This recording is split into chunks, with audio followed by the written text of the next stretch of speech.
Секогаш се чувствував прекрасно во мојата чудесна земја. Но време е да го почувствувам духот на војводите, комитите, да го почувствувам духот на луѓето кои за својот народ го дадоа најдрагоценото – животот.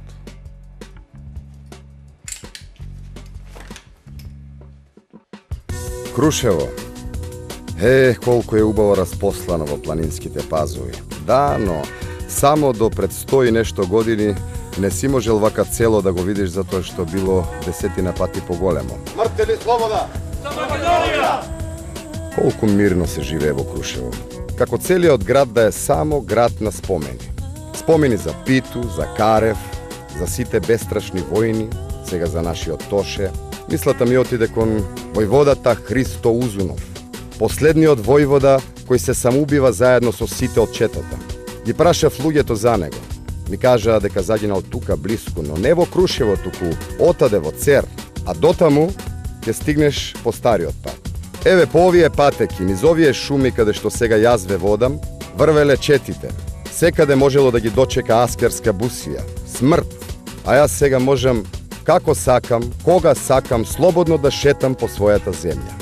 Цер ќе да е надолу. Ете сега се ми е јасно. Овие едноставни луѓе ми ја открија чистата суштина. Зошто се самоубил војводата Христо Узунов и неговите комити? Овде во Цер.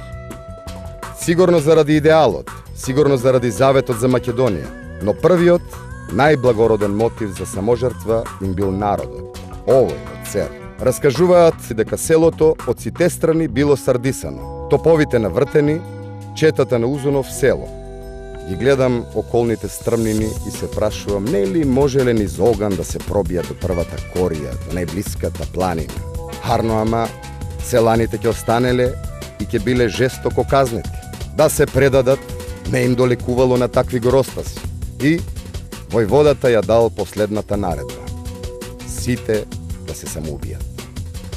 Ете зашто е чудесна мојата Македонија. Зашто раѓа вакви чудесни луѓе.